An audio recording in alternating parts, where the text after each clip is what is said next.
دوستو، ایک بادشاہ نے اپنی رعایا پر ظلم کر کے بہت سارا خزانہ جمع کر لیا اور اسے شہر سے باہر ایک جنگل میں خفیہ غار میں چھپا دیا۔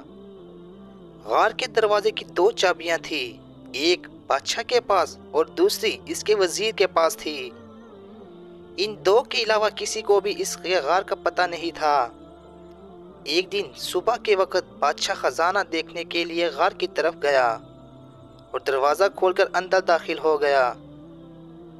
خزانہ کمروں میں چاول اور گندم کے اطباق کی طرح بکھرا ہوا تھا۔ ہیرے اور جواہرات الماری میں سجے ہوئے تھے۔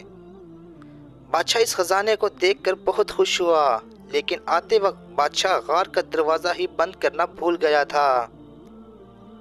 اسی وقت وزیر کا اس غار کی طرف سے گزر ہوا۔ وزیر نے جب خزانے کا دروازہ کھلا دیکھا تو حیران رہ گیا۔ وہ سمجھا کہ غلطی سے دروازہ کھلا رہ گیا ہے۔ اسی خیال کے تحت اس نے دروازہ باہر سے بند کر دیا اور محل پہنچ کر یہ بات بھول گیا کہ بادشاہ ہیرے اور جواہرات کا معائنہ کرنے سے فارغ ہوا تو واپس کا سوچے گا۔ لیکن جب وہ دروازے کی طرف پہنچا تو دیکھا کہ وہ تو بند تھا۔ بادشاہ نے دروازے کو خوب زور زور سے پیٹنا شروع کر دیا اور ساتھ ہی ساتھ چلاتا بھی رہا، لیکن اس ویران جنگل میں اس کی آواز سننے والا اور کوئی نہ تھا۔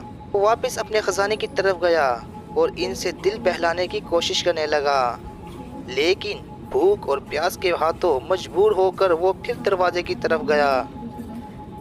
اس نے چیخنا چلانا شروع کر دیا اور پھر تھک ہار کر واپس جگہ پر آ گیا۔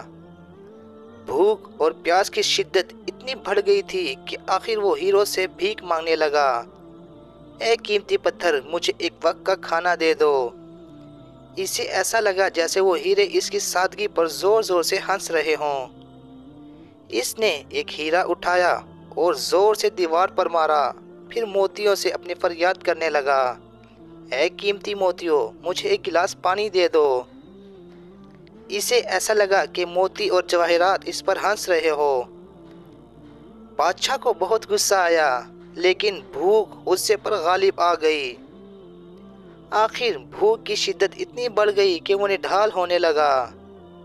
اس نے دنیا کو پیغام دینے کے لیے زمین پر کچھ لکھا۔ اس کے بعد بادشاہ کا انتقال ہو گیا۔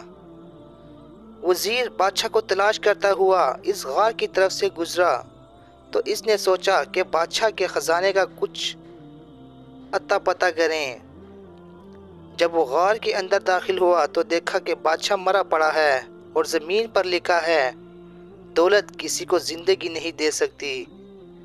تو دوستو، اسی لیے کہتے ہیں کہ اتنا کرو کہ جتنا تم سنبھال سکتے ہو۔ زیادہ دولت انسان کو لالچ پہ ہے۔ تو امید کرتا ہوں دوستو آپ کو ہماری ویڈیو اچھی لگی ہوگی۔ اگر اچھی لگی ہے تو چینل کو لائک اور سبسکرائب ضرور کیجیے گا۔ شکریہ۔